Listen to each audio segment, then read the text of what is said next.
All right, we're going to go ahead and get started.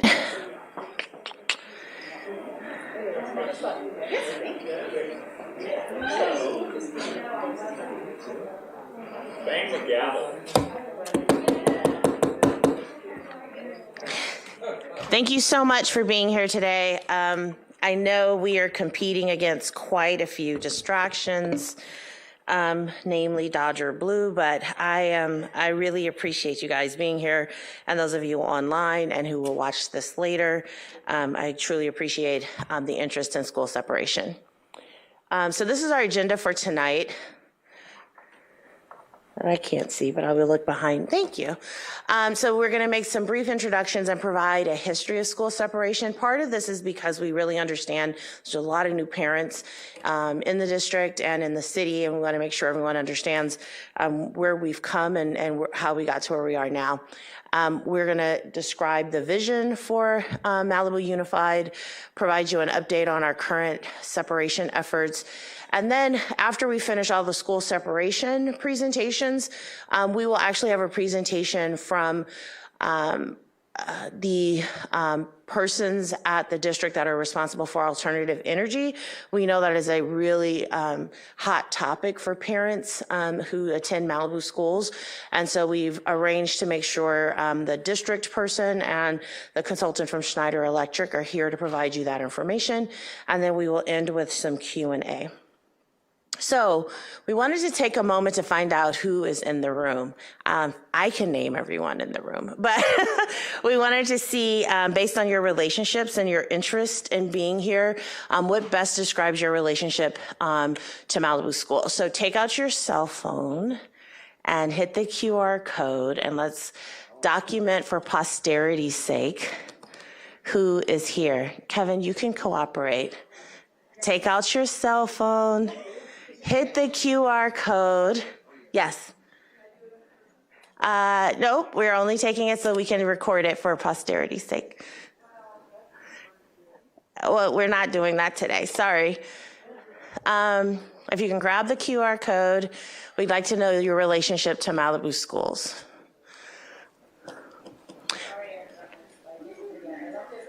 That's okay. We have a parent. Thank you, staff. Good, the parents are bigger. That makes me feel really good. So we have mostly parents. Oh, a principal. Oh. I got very excited. A principal is here. Staff, council, an alum. Thank you, guys. But I love the fact that the largest of the names in the word cloud is parent, because that is why we are here as a collective and why the city is so committed to this effort. So let's capture now your thoughts on school separation. We've heard a lot of different things about school separation and the path that we're going, but we want to hear from you specifically whether or not you support school separation. And if you're just not sure, we're also open to hearing that. So I do feel like in some ways I am talking to my choir, so I'm going to assume all of you are in favor of school separation. So I'm going to introduce you to the City Council's ad hoc committee. Mayor Riggins and Councilmember Conrad are the two members of the council who are spearheading this passion project for both of them. Both of them have had children either in the district or going through the district, and because of that, they have a unique perspective on the council, and this is very much a high priority for the city. School separation has been one of the 3 top priorities of the city for several years, and there's a huge investment of resources that the city has placed into school separation over the past decade. I will go back to Councilmember Conrad and Mayor Riggins, but I also wanted to just, in the form of resources, I wanted to introduce you to the school consulting team. I did not introduce myself. My name is Christine Wood. I'm the Deputy City Attorney for the City of Malibu, and I have been responsible for the strategic direction of this effort since 2000. 17, I think. Latanya Kirk-Carter is a consultant on our team. She is a retired chief business official, but what makes her unique in her role is that she has she was a CBO of the only other basic aid district in LA County for several years. She's also been a superintendent administrator. She has a unique understanding of how to operate school districts, and we really appreciate having her on our team. Terry Ryland is also a school business consultant with a unique knowledge of school finance and budgeting. And with Terry has come our property tax, financial and tax-based consultant, Kathy Domenico. Kathy has been integral, not in just helping the city understand basic aid districts and how school districts are funded when they're basic aid, but she's also been able to assist the district, I dare say, in understanding that, because the district is a newly basic aid district, and there were a lot of things that they have been able to learn from Kathy. So we're really excited to have Kathy here. One of our most recent additions to the team is our superintendent type, Dr. Mike Matthews, who's an educational consultant, a retired principal. He's been with Santa Monica Unified, Manhattan Beach Unified, Placentia Yorba Linda Unified, and is now an educational consultant. Mike has been an integral part of our team and really has operated as our superintendent type, directing educational programs, the educational program that we've developed for Malibu Unified, as well as making decisions about how we will operate moving forward once we separate. And then there's also another attorney at BB&K who assists, Stephanie Vignier. So I will go back to our ad hoc committee and the city.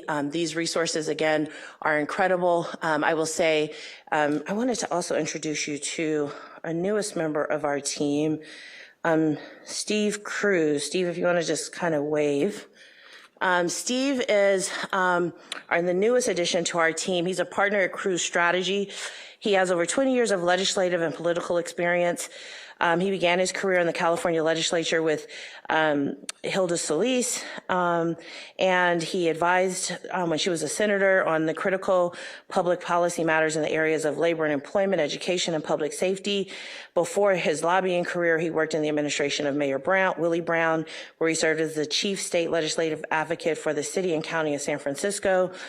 He has a wide range of policy experience and is well respected in the Capitol for his advocacy work on behalf of school districts and real estate development interests. We're very excited to have Steve on our team as we start to continue to pursue our petition at the state level, which we'll talk about a little bit more. So he's the newest addition to our team. I think I can stop now and turn it over to Mary Ann.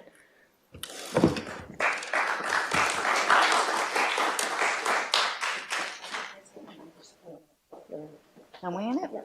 Okay. So hi, everybody. Welcome. Again, I think I can also name almost everybody in the room, so it's good to see you. We are on Zoom also, so hopefully we have a wide range of parents and residents participating that way. School separation, it's just the next evolution, in my opinion, for our community. We became a city to be our own local control, and it just makes sense that we have that for our schools also. Santa Monica is just a different community, and it's wholly different than Malibu in every way, shape, or form. So I think that after the many decades that we've been going through this, that's finally becoming a realization and a reality to everyone. So excited that hopefully we're getting closer to the finish line. This is, I grew up in this district. I went to these schools here. My daughter went through schools here. So it's just really important for me that we continue this and finally make it over the finish line for that. With that, is there anything else you would like me to touch on?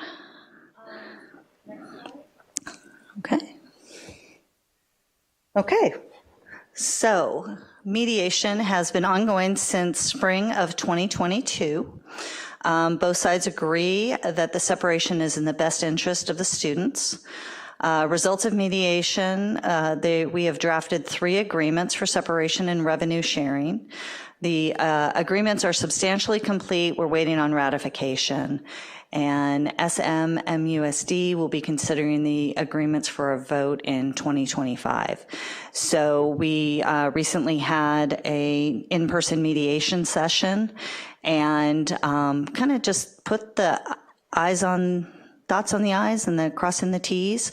It was a very productive meeting and very collegiate. I think that being in the same room, we were able to talk about our differences and come to a conclusion on those. So I'm hoping that we are going to be able to make those 2025 dates. You know, we're nearing the end of the year.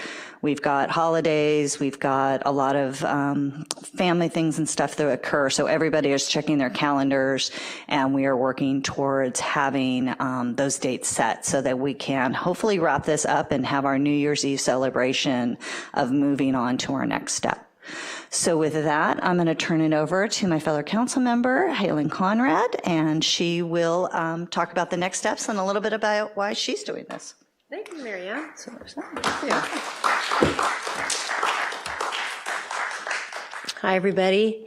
I am Councilmember Conrad. I have 2 kids, 2 teenagers. My husband went to Webster, Malibu Park, and then San Mo High.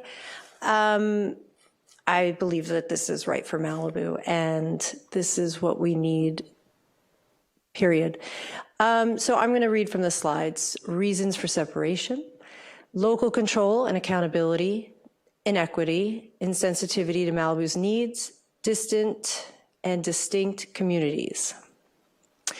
The pillars for success: leadership, transparency in decision-making, responsive to families, fiscal responsibility, responsiveness to teachers, being communicative, student success, social justice advocacy, skills in performing or visual arts, athleticism, language skills, think global and act local, academic programming, specialized academies, independent study, international baccalaureate program, education for government service, multimedia production.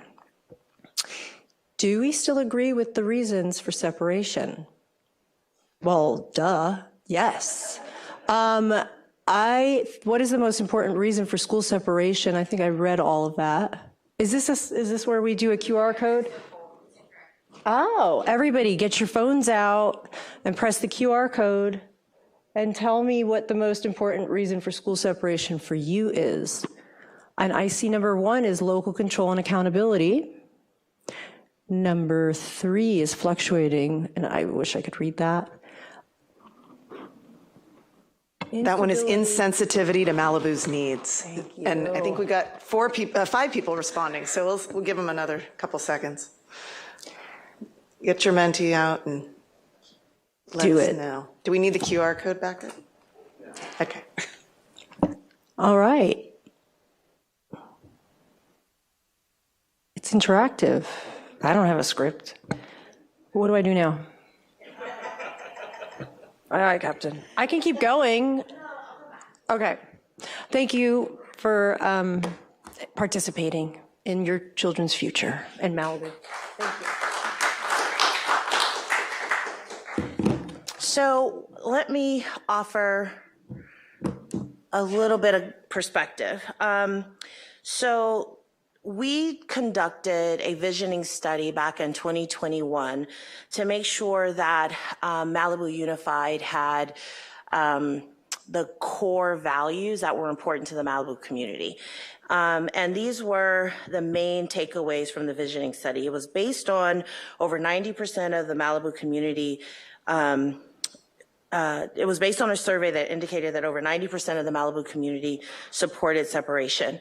The main reasons given for the community members were the ones that Councilmember Conrad identified to you: local control and accountability, inequity, insensitivity. Really, the overarching theme was the local control and accountability. Most of the current school district students live in Santa Monica, so the district's administration and focus has always been on the needs and the goals of that student population. And as all of us know, Malibu's needs, the needs of the Malibu students are simply not being met within the current school district structure. The survey also told us that the Malibu community wants to be able to have a voice in the design and the oversight of their schools. And so right now, the school district only has one board member representing its voice. And because Malibu students are a minority in the district, they are not represented equitably. There's also a concern about the distance and distinct communities. Malibu and Santa Monica, as you all know, are non-contiguous communities separated by over 20 miles. And they felt that schools should reflect the needs and culture of the local community. And from that visioning study, we were able to develop the pillars of success that Councilmember Conrad walked you through. First, again, leadership. Second, being student success. And finally, the pillar for academic programming, which Councilmember Conrad walked you through. And then it's important to recognize, it's interesting to see that local control and accountability still remain the #1 priority and the most important reason for school separation. It'd be interesting to know what the other was. Who was it that indicated other? Of course, Kevin, what was your other? I would never have said that. What was your other most important reason?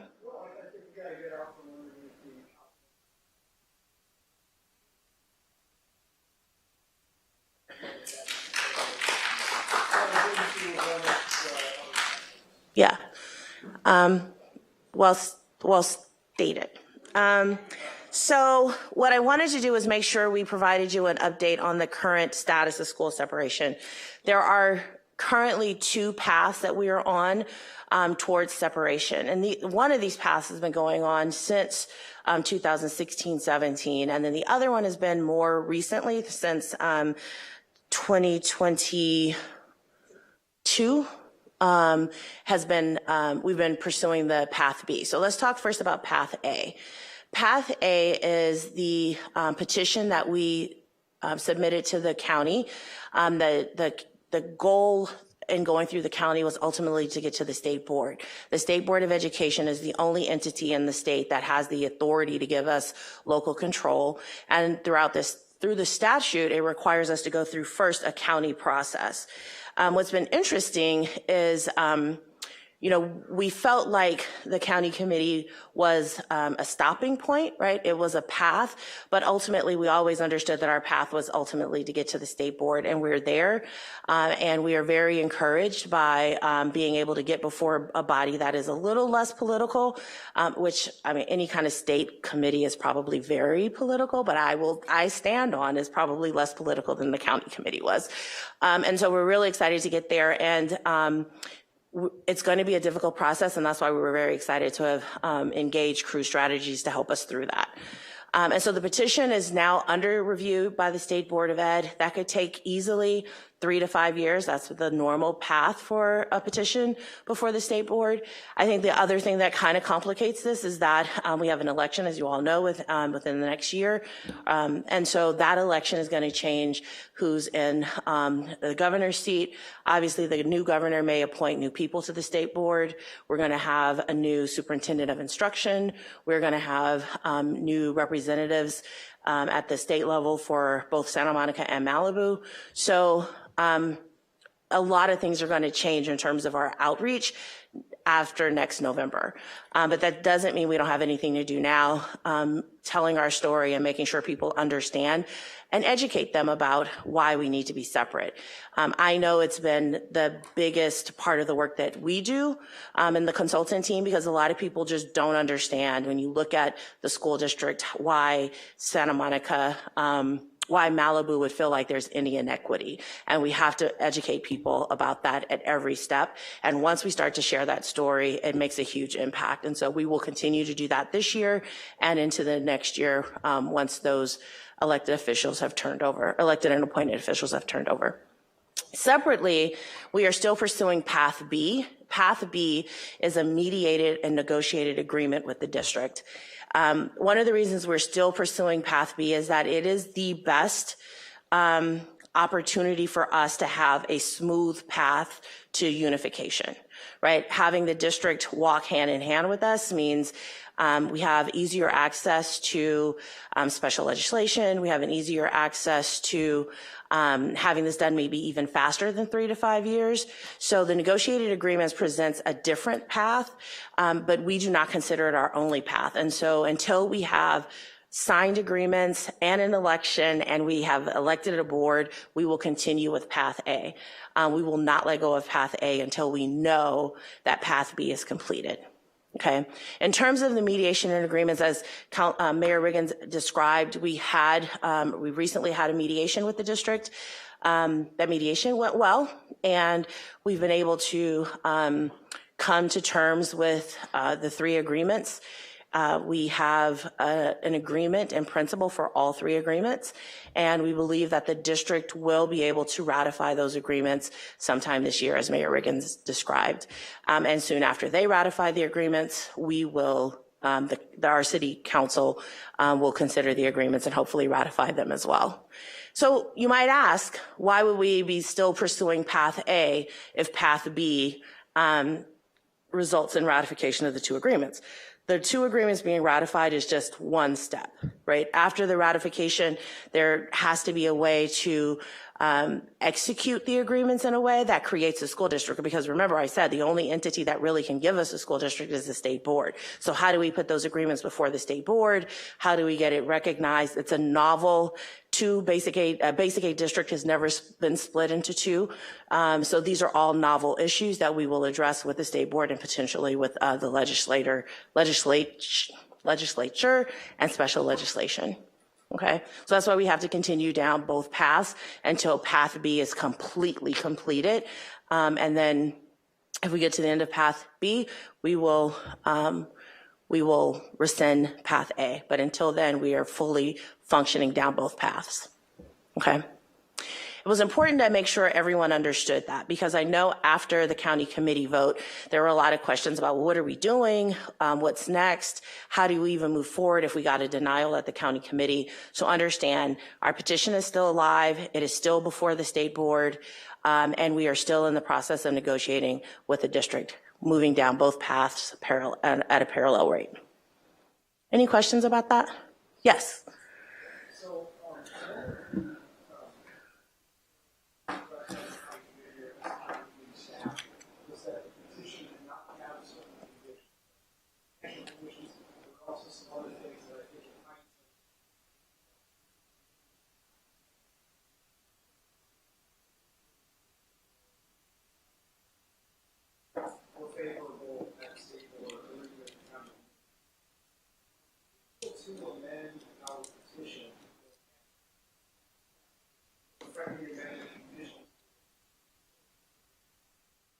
So it's a great question.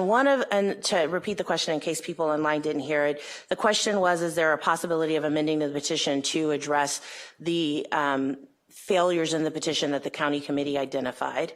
What I will say is that the county committee was very specific in saying that they never considered our feasibility study. And so our feasibility study provided all the financial remedies that were necessary to make Santa Monica whole. It provided and addressed the educational programming questions that were raised by the county committee. If our feasibility study had been taken into consideration, we believe we would have easily met all 9 standards, with the exception of the first one. We never will meet the enrollment threshold at this point. But remember, the enrollment threshold is set so that it's any new school district is not a burden to the state. And so since we are a basic aid district, even at a small, with our enrollment, we would never be a burden to the state. We, as property owners, the Malibu residents fund its school district and will continue to do that. So at no point will we be a burden to the state, and that is what the criteria 1's intent is. And so even though we don't meet the threshold of criteria 1, we meet the intent of criteria 1.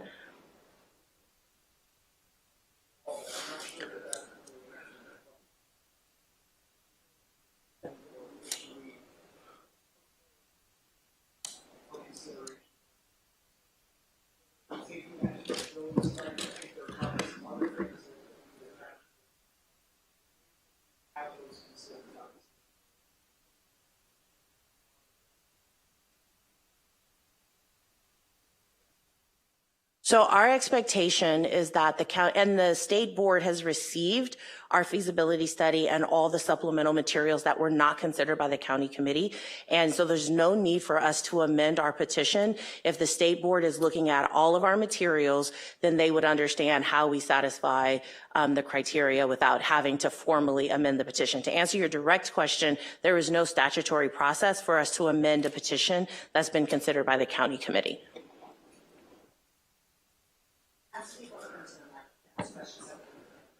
One more point, the state board will independently evaluate the 9 conditions. So they aren't necessarily, actually, they don't take the county committee's evaluation as the result. They will do an independent evaluation of each of the 9 conditions. And so because the feasibility study and the things that we believe address the criteria are before the state board, we believe that the state board would be able to look at it anew and recognize that we meet the criteria independent of what the county committee decided. Mark, I guess they like you. Oh, Cynthia's bringing you a mic. Mark?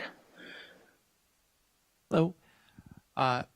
You mentioned special legislation. Can you kind of talk about what we view the process as? Let's say everything goes right with the next month or so with Path B. It's passed at the school board and at the city. I don't quite understand what's next and where the special legislation comes into play.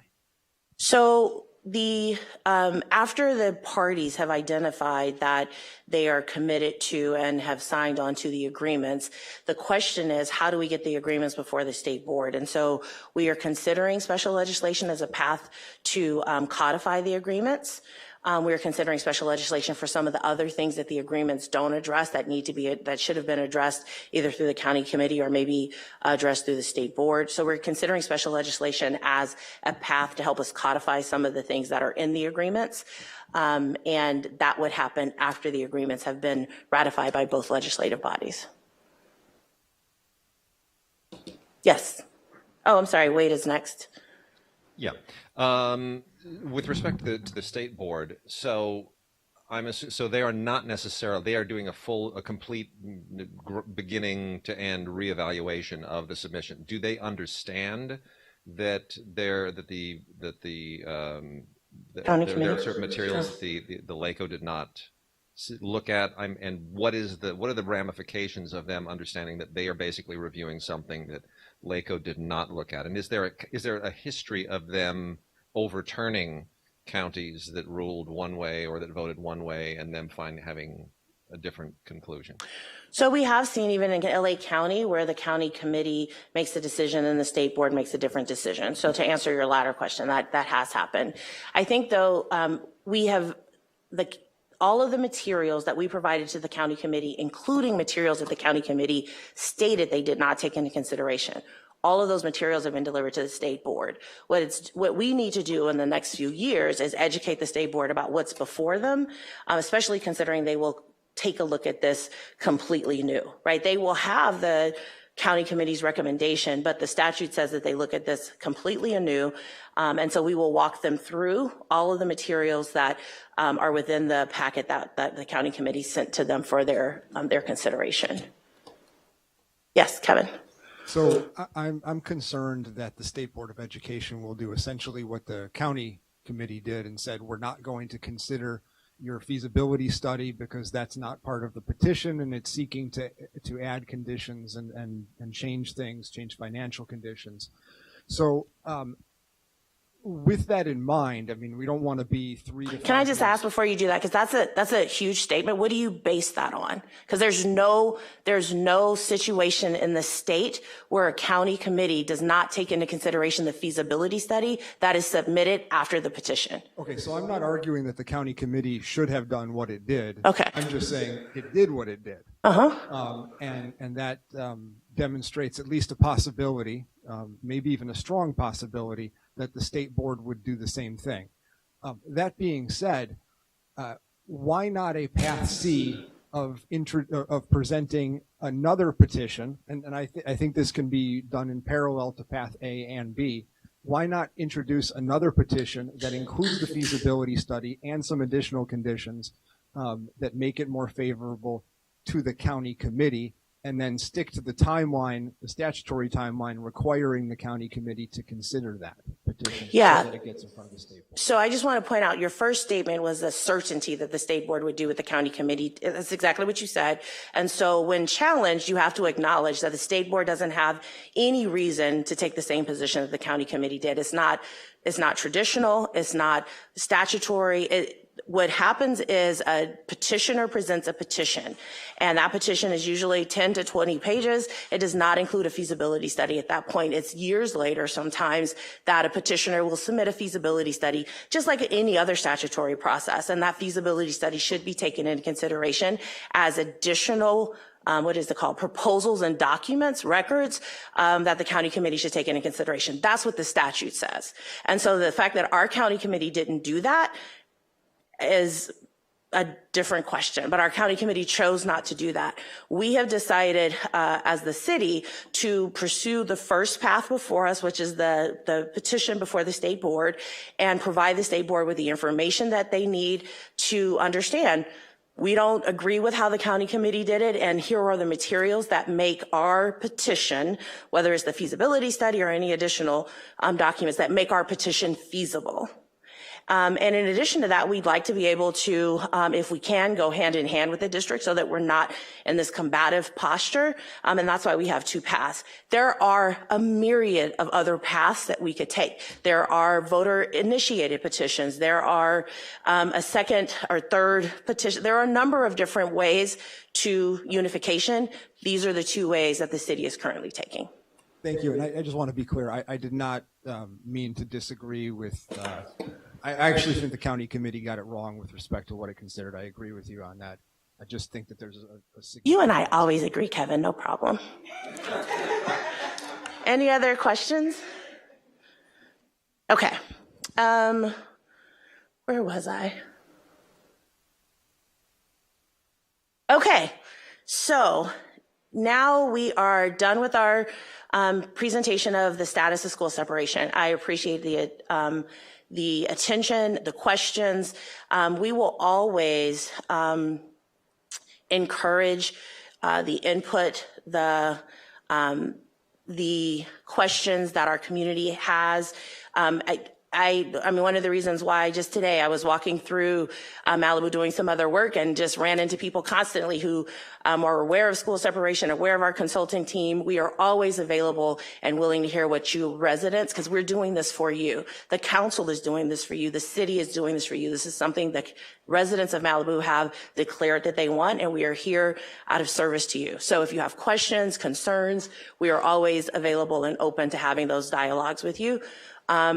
And so thank you for being here and thank you for your questions. Separately, school separation, remember, is about focused on unification and an independent Malibu Unified School District. We do not operate the Santa Monica Malibu Unified School District. We do recognize, though, that as parents, you have a lot of questions sometimes about the things that are happening in Santa Monica. And one of the questions that we know one of the questions that has come up repeatedly is this issue of power and school continuity in the face of power outages. And so we ask this district to send someone to talk to you guys about alternative energy solutions. And so we're going to turn that over to Austin Toyama. Yes, who is the sustainability manager for the facility improvement projects at the district. It's important to also recognize that the district has contracted with Schneider Electric in order to start to address some of the alternative energy needs at Malibu schools. And so on Zoom and joining Austin today is Mark Starkey. Yes, thank you, Mark.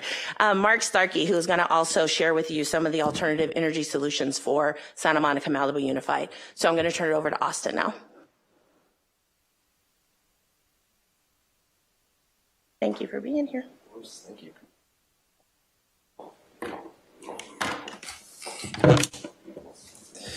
Okay, good evening, everybody. I'm Austin. I work for SMMUSD in the Facility Improvement Projects Department. I'm overseeing the alternative energy projects at the Malibu schools. I work under Carrie Upton, and I work in partnership with Schneider Electric. I know Mark Starkey wants to give some updates on his side of the project as well, so I'll just move forward with some updates that I have that includes work that's been done so far. Okay. So specifically, I wanted to give some updates on the temporary generator quick connect work that's been done at all 4 sites or 3 campuses. Essentially, the quick connect upgrades are infrastructure electrical upgrades. This is designed and installed by Schneider Electric. What they are essentially these cam lock boxes that allow for a rapid connection of temporary generators to our main switchboards at all sites. So as long as we have generators stationed near the switchboards, these quick connect systems will allow our maintenance staff to rapidly connect them and switch over the power from utility side to the generator backup side. The design of these systems was started in July 2025, as well as the procurement of the long lead items. So just as soon as school was out, Schneider Electric and myself and some other folks in our department met with them, and we got this plan together. Essentially, the installations of the Quick Connect systems were taking place over summer, and by the time school started, trainings had occurred with our maintenance staff, and everything was in place and operational in late September.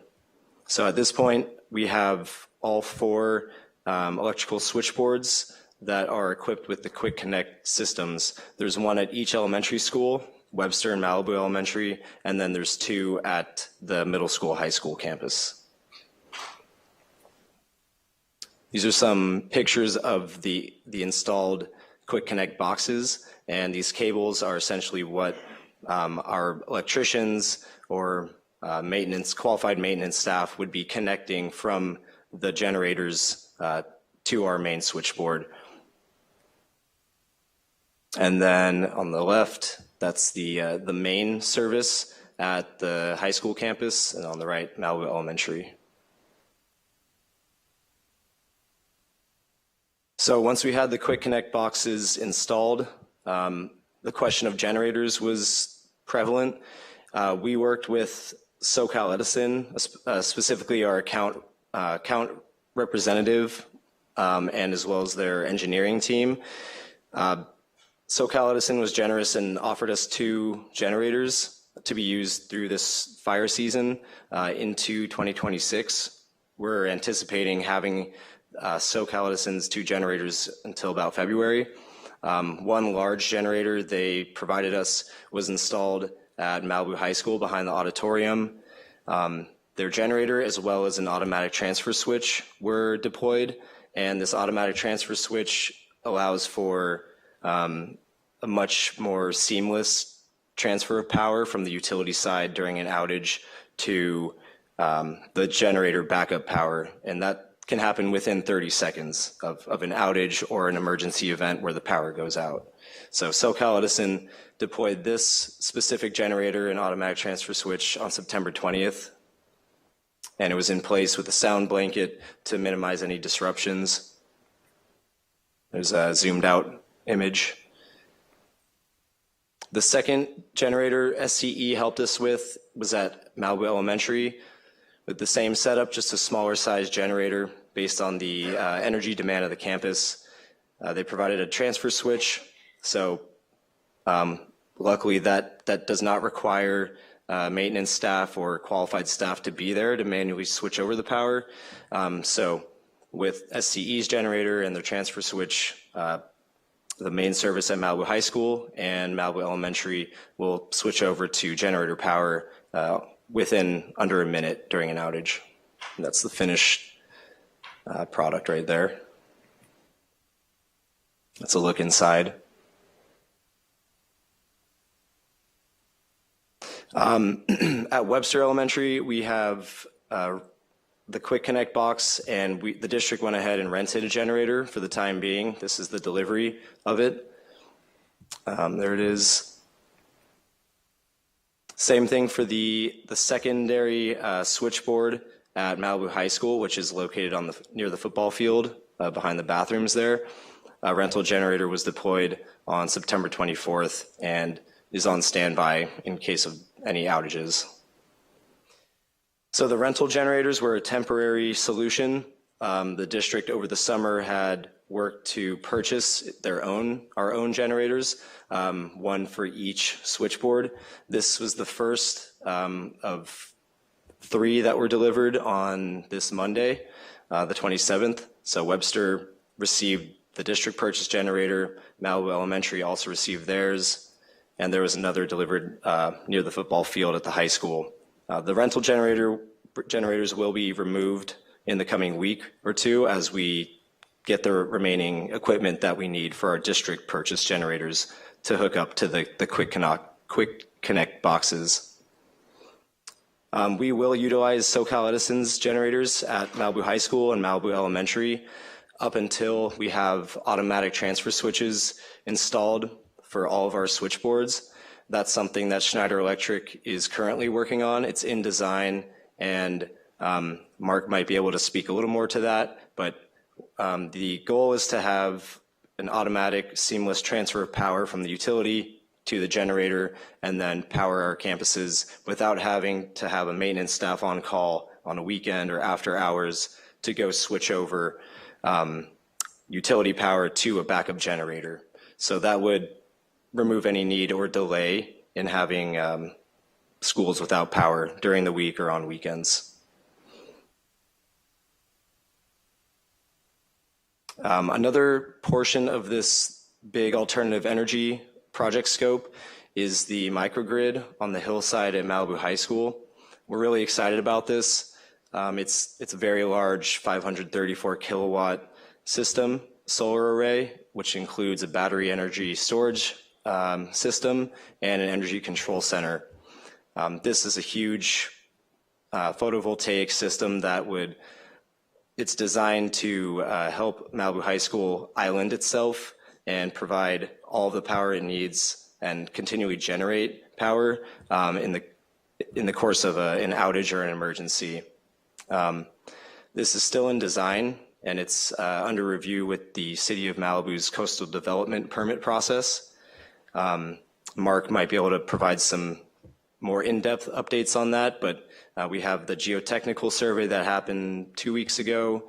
There's been a biological assessment for the hillside as part of the city development permit process as well.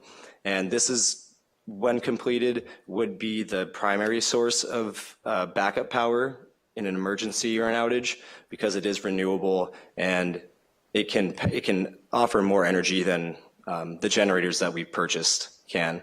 And ultimately, if the battery is fully discharged and the campus is still has a demand that's greater than what's being generated, then at that point we could rely on the backup generators that we've purchased.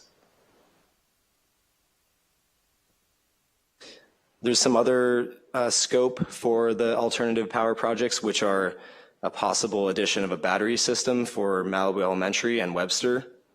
Currently, we have solar on the roofs at those 2 schools, and Schneider Electric, who is contracted for this project, is providing us some options on what a battery system would look like at those schools, which would ultimately come first in terms of providing backup power before a generator, and it would also ultimately help reduce the energy bills that we have by reducing the peak demand during school hours and SCE's peak demand hours, which are 4 to 9 p.m. So those are under consideration and in discussion with our department and Schneider Electric's team. This is just an overview. You can see the solar on the roof at Malibu Elementary and at Webster.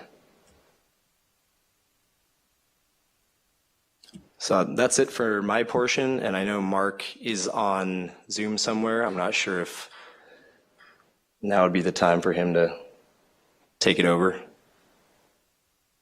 Yeah, thanks, Austin. Can everybody hear me?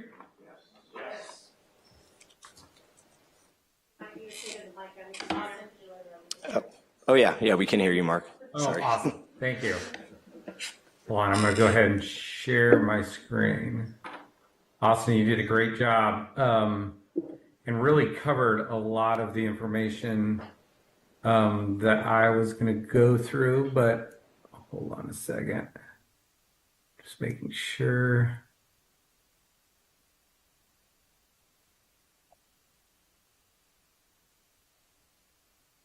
Okay.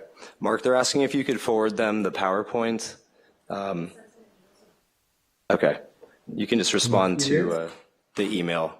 They just sent you an email that you can forward the PowerPoint to. Can you not see my screen?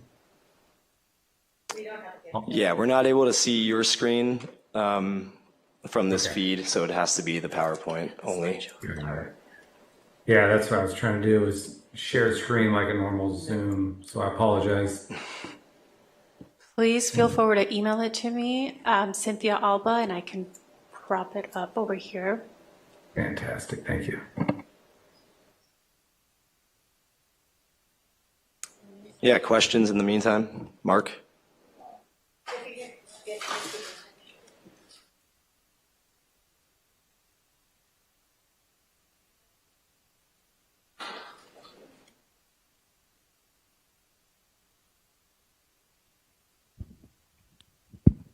Yeah, quick question, and then a few more in depth. But can you clarify for the Malibu Elementary School situation?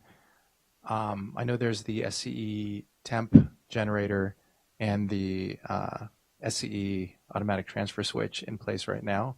It sounds like both of those are going to get removed. We have the new district generator that sounds like has arrived, and a Schneider provided automatic transfer switch that yet to come.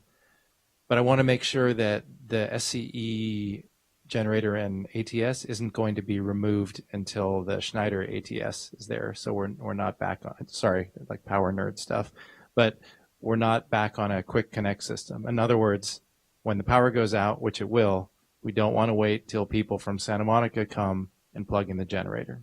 Right. That's what we've communicated. That was our concern when we had this conversation with SCE, was that if you're going to offer us this solution, we want to utilize it until we know we can have our own ATS. So that is currently the plan.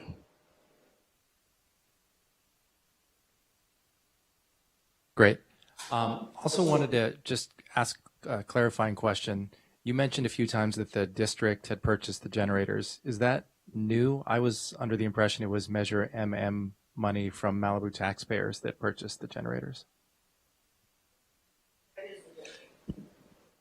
I don't know the specific source. That was more between Carrie and the purchasing department, and I wasn't really involved in the funding for those, so can't really answer that one. Over here. First of all, thank you for being here. And so right now, when there's a shut off, the way it works until we get the permanent generators with the go instantaneously, the district sends their electricians out to turn it on, and that they got to go through the traffic and all that. Is there, I mean, as we enter fire season, is there any way it could happen in the middle of a school day, it could happen in the middle of the night. Is there any way to have people more ready to come out so that school is not disrupted and that schools aren't having to make last minute decisions on opening or not opening? It'd be helpful to know. Right. Yeah, that is the case currently for only for Webster and for the secondary electrical service at Malibu High School. And the secondary service at Malibu High powers the field lights, the Boys and Girls Club, and the portables that are on the upper lot that are actually slated to be removed, I think, in the spring. So that is the case for Webster in the secondary service. Someone would have to come up and manually flip that switch. We've talked to the subcontractor that Schneider Electric works with, Ambient Electric, who they're more local. I think they're based in Thousand Oaks or maybe Camarillo, but we're trying to have more folks lined up who'd be able to assist and be more on call. Sometimes our maintenance staff have gone home or it might take them longer. So we've looked into other solutions to have other qualified people come make that switch. We might know our own electricians out here who are highly capable too. So Right. let us know if we can help. Yeah, we would be open to that too. Thank you. We have one more question over here. Thank you. I have two questions. One, do the generators that are installed now, are they able to support the entire function of the schools? And two, was there any consideration to doing solar over all of the parking lot spaces? Because I know in Malibu, we don't like to take up green space with new construction. Mm-hmm. Yeah, the generators in place can power the entire campuses. The large generator behind the auditorium at Malibu High powers essentially everything except the field and the Boys and Girls Club location. But yeah, for the solar question, that was explored with Schneider, and we, in our RFQP that we put out for the public to, or for contractors to bid on, we said we were open to solutions like carport solar. And it would have involved more structural components, so more approval and a little bit more hoops to jump through. The orientation of the hillside was really convenient, so it was something that all the firms that submitted proposals had recommended this was the most cost-effective and best use of the hill or open space. Hi, it's Ann. Real quick, so the generators can be fueled while, I mean, they're powered up while they're refueling, correct? That's that answer earlier? They can be fueled while they're running. Yeah. I don't use them myself, but we can fuel them if we have to shut them off briefly. I'm not sure what the procedure is exactly. Okay, so every time you have to, how many gallons of fuel do you carry on these generators? Well, we keep them full, and we have Full. How many gallons? I don't know off the top of my head what the gallons are, but I could look that up and send you like the specs on each. Operation burns how much of diesel fuel? Each generator is different. I don't know all those numbers specifically. Okay. But if you wanted that, Sure. we could get you the specs, I appreciate that. the fuel tank capacity and all that. Also, how is the fuel delivered? Is it trucked in via semi-truck, or is it like a 2-axle truck? Because we have limitations on Yeah, there's a contract in place with our service contract through our maintenance department who handles the fueling and refueling of those and the delivery. So to my knowledge, it's driven in. Well, driven in, but is it Canaan Road, or how do you get the fuel here? Or it's not, because Canaan's kind of a tough road. Mm-hmm. You don't want there to be a fuel spill because something happens. It's a steep road. Right. You come out of Santa Monica or Oxnard. Yeah, that's a good question. I'm not sure of the route, but I can look into that. I know our maintenance staff who handle that contract would know specifically. But if you wanted to know, I can dig into that. I appreciate it. I'll give you a card later. Okay, yeah, sounds good.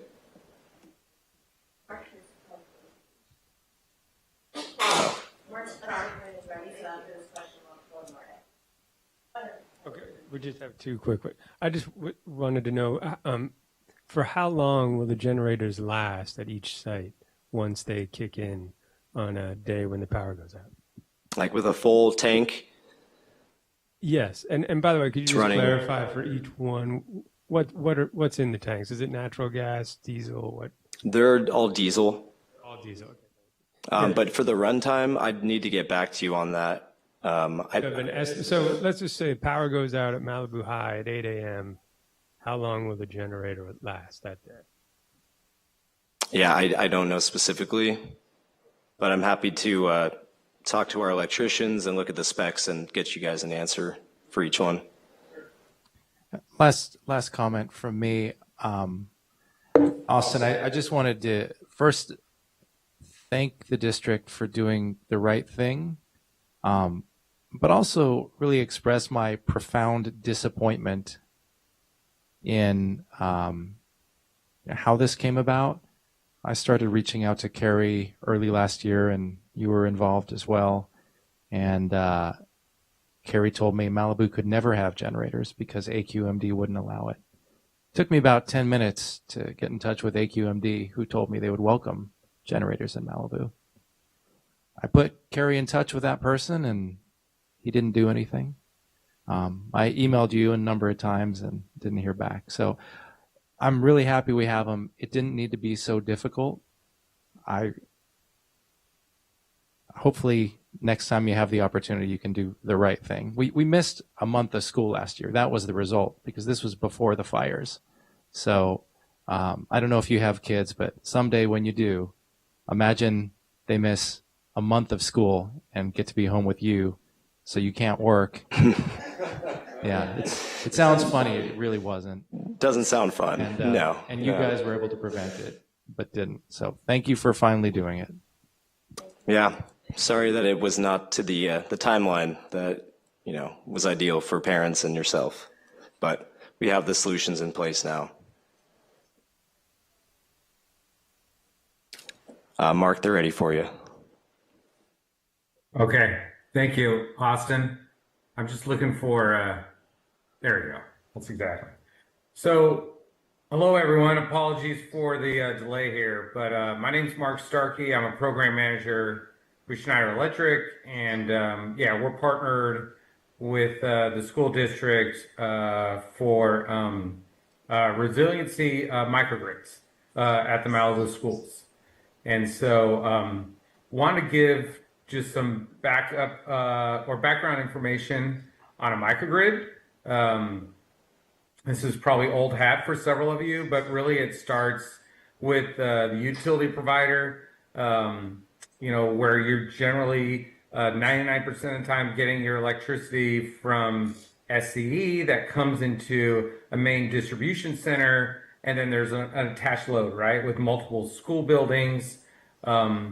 But then as an alternative distributed energy resource, you could use something like generators, which are already in place at the schools, wind turbines, which are not in place at the school, and then solar voltaics, which are existing, but we're looking to add more PV in order to give you a longer duration of resiliency.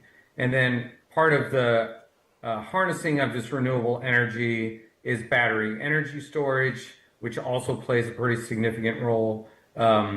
So you can deploy renewable electricity when the sun's not out.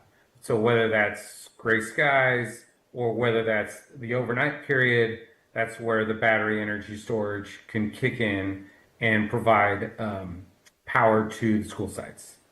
Again, looking to manage each of these sites as an islanded microgrid, so it has backup power and redundancy when the power goes out from SCE. Next slide, please. And then click one more.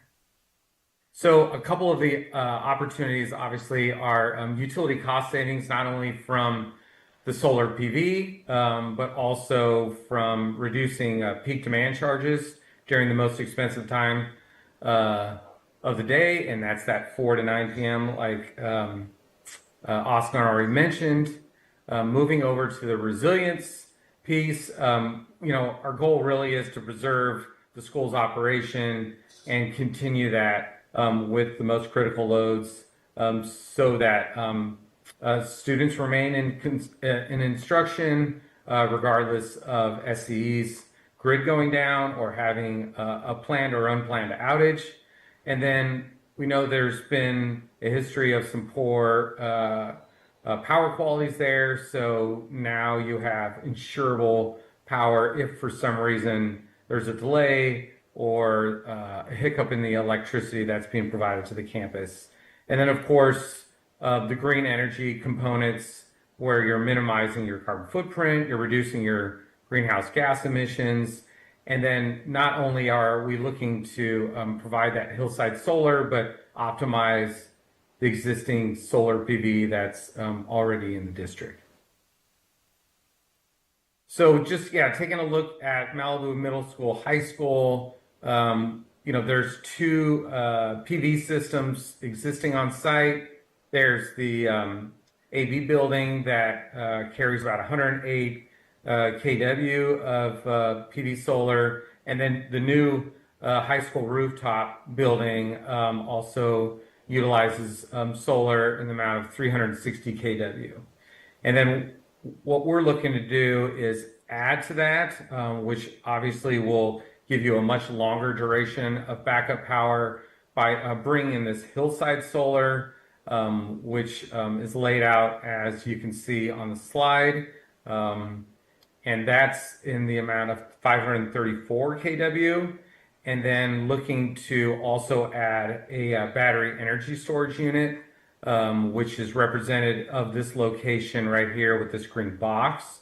So we're keeping both of these DRs here in this one hillside solar area, and then an energy control center would also be an additional scope of work that would be added to the middle school, high school. And really what this is the brains of the microgrid that allows you to manage and monitor not only the electrical production from the PV solar, but also engage the battery storage and then operate the microgrid.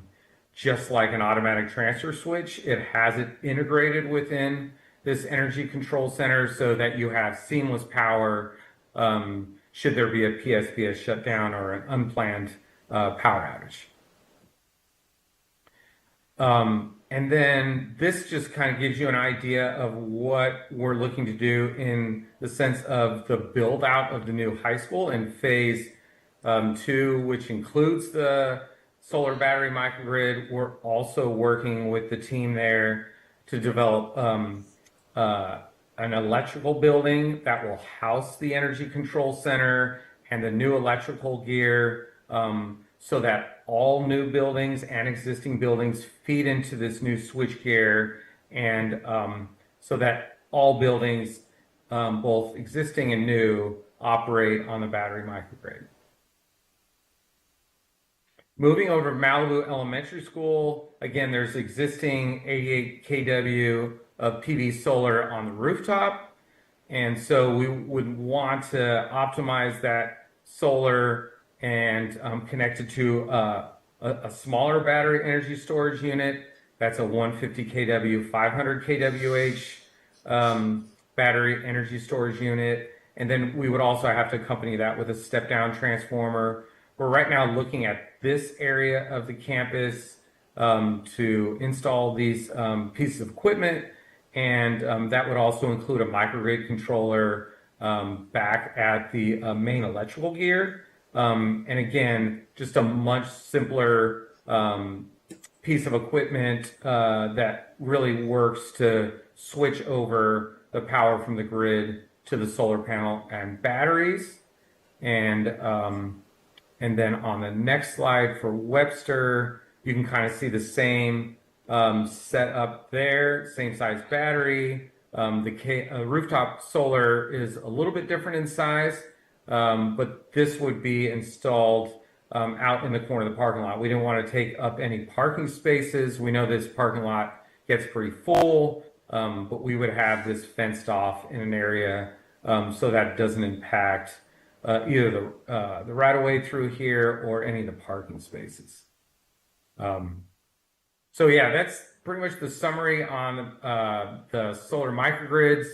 We're about close to 50% design on the Malibu Middle School, High School project, and then we're about a 30% design on the 2 elementary schools. So we're still early in design. We have the project at the middle school, high school as part of the coastal development permit application, and then we would work also with the district state architect on the 2 elementary schools on submitting that once we're to a 50% level.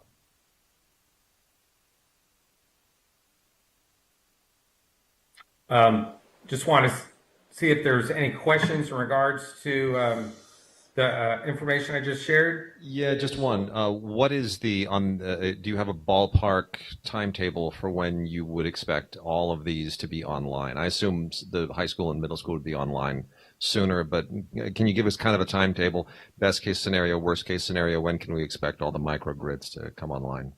Right. For the middle school, high school is definitely an accelerated path, and that's the most complex in nature. We're looking to install that towards the summertime next year and have that completed by the end of the calendar year for 2026.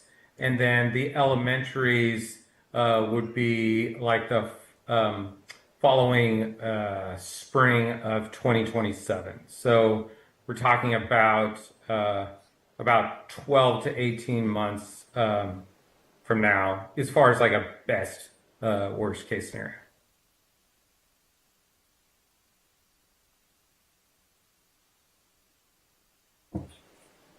All right. Thank you. Thank you. Any other questions? No, there were no more questions. Thank you, Mark. Okay. Thank you. So before we close, I wanted to make sure, I know there are about 35 or so people online.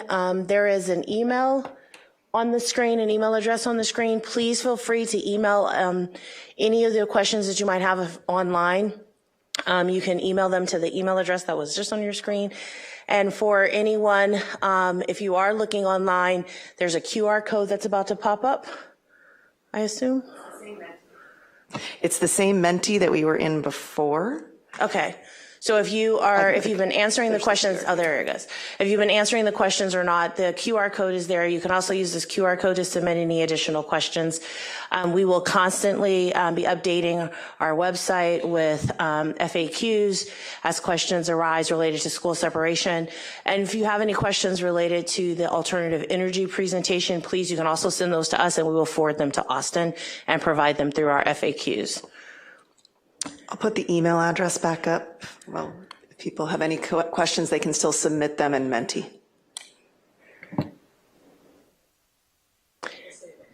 I think the last thing, so the email address is schooldistrictseparation@malibucity.org. And I think there's one last slide after that. Oh, there it is. The other thing I would ask you to do, considering right now we're not exactly sure, I'm back to school separation, we're not exactly sure when the district will be considering the 3 agreements. We think it'll happen in December.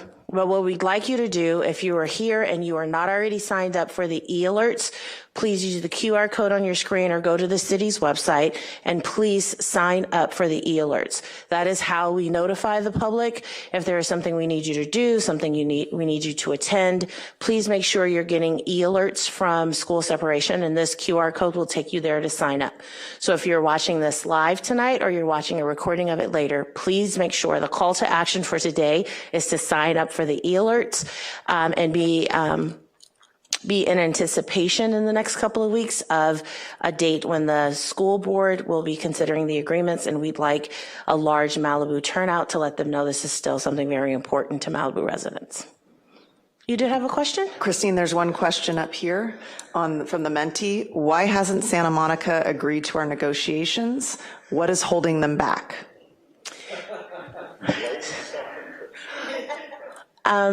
So the district, what I will tell you honestly is that the district,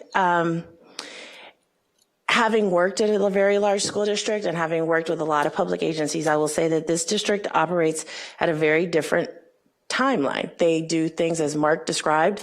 They do things differently. They do things at their own pace. And for reasons I can't always completely articulate, they do things very in their own pace. And so they've gone through the process of addressing issues with their stakeholders being their labor partners as well as their fiscal oversight committee. They have shared the agreements with their stakeholders and gotten feedback, and now feel like they have shared enough of the feedback and addressed the feedback. So that is what we've been doing for the last year. And now that we feel like we've addressed some of the feedback from the stakeholders, I think the district is more likely to move forward. That's the best answer I could give you. I don't work in the school district, but that is the best answer I can give you based on information we've gotten from them. Oh, there are more questions. That was so beautifully diplomatic. This is being recorded, by the way. I know. Okay. I'm just saying you're more of a diplomat than I am, and I think everyone knows that. Is this a question or a comment? It's a question. Okay. The 3 to 5 year kind of standard time frame that we hear about for the State Board of Education, I know that's historically what they have done, but they have the discretion to go faster or to go slower. It's entirely in their court. So do we, given what we have given them, there's really no reason why they could not do this in 3 to 5 months if they chose, right? It's just really, their process is not that involved. It's just that they have a lot of work on their plate. No. Their process is pretty involved, I will say. I'm not advocating for them to take as long as it can take, but because they are looking at this anew, the state board itself is supported by the CDE staff. And so CDE staff in their fiscal department will take a look at our feasibility study, the financials of both districts. They will take a look at school services, I don't know if I would call that a feasibility study, but their analysis, they will look at all of those fiscal issues and then make a recommendation to the state board. So the CDE has a lot of work and analysis to do in order to make the staff recommendation to the state board. That takes time.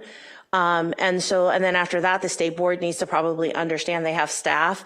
They're probably going to want to talk to us, talk to the district. We're going to want to talk to them as well. So there's a lot of deliberation that does need to take place. I don't think it needs to take 3 to 5 years, but it's not a very quick process. And we also need to give CDE time to understand the financials, right? Because again, this is the first time a basic aid district has ever split. And so the financials around that are pretty unique. To use kind of CDE, is the California Department of Education. So to use kind of a radical example, but I'll use it anyway to just kind of illustrate the point. If the Titanic is sinking and I see somebody clinging to a piece of driftwood, I'm not going to say to that person, "Give me 3 to 5 years to get around to evaluating whether I can rescue you or not."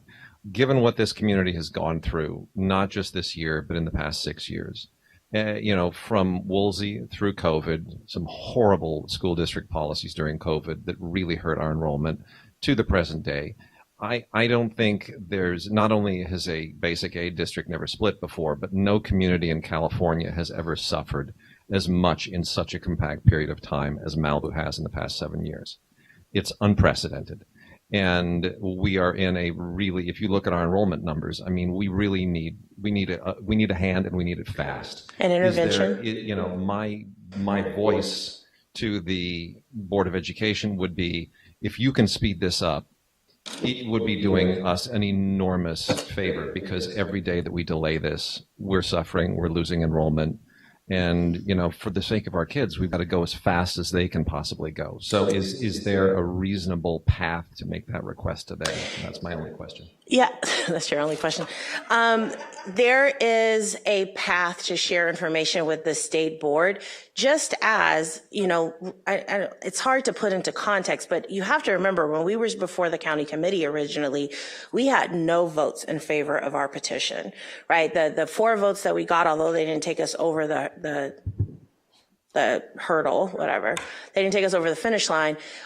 Those were hard fought votes because we educated people about the plight of Malibu. Because remember, most people aren't thinking of Malibu as having a plight, right? And so there's a certain amount of education that has to happen to help someone understand what kind of intervention is necessary, and we hope to do that. Thank you for that question and concern. Yes. Hello, Ann Kay here. So we did a PRA, Public Records Act. I understand, yes. Documents. Uh-huh. So we all saw a lot of emails and stuff. It was not released necessarily, but we have it. One question I have is, Schneider Electric the same company as who does the Academy Awards? I'm not sure that background, but if you've done a public records request to the city will fulfill your public records request according to the statutory timeline. Okay. The other question I have is, well, what was that question? That was a good one. Why was Malibu High School built without a generator? Malibu High School was built a long time ago. I have no idea why any of the schools were built without generators. Oh, the new building. Sorry. Yeah, some generator better than no generator. Yeah. So what I will suggest, I think you got Austin's contact information. I would suggest you raise any questions related to the district, because remember, the city is only interested in creating a Malibu Unified. And so the district was here to answer any questions you might have, and any questions about the construction of Malibu, the new Malibu High School, and anything else related to alternative energy will have to be directed to the district. But I'm sure you got his contact information. Yes, I did. Okay, thank you. With that, I don't see any more questions online. I don't see any more questions through the Menti, whatever it's called. I would just like to confirm that we have not received any emails via the website, the email, but we monitor this all the time. So if you are rewatching later on, you can always send an email and we will respond as soon as we can. Thank you. Thank you all again for coming. Thank you for your questions. Thank you for your attention. I also want to just thank staff. As you saw, we had to pivot a lot today, and I really appreciate Cynthia and the rest of the city staff for always being supportive of the work that we do. It means a lot to the consultants and to the council. So thank you very much, Cynthia. And thank you all for attending. And please keep in touch and ask as many questions as comes to mind. We're here to help. Thank you.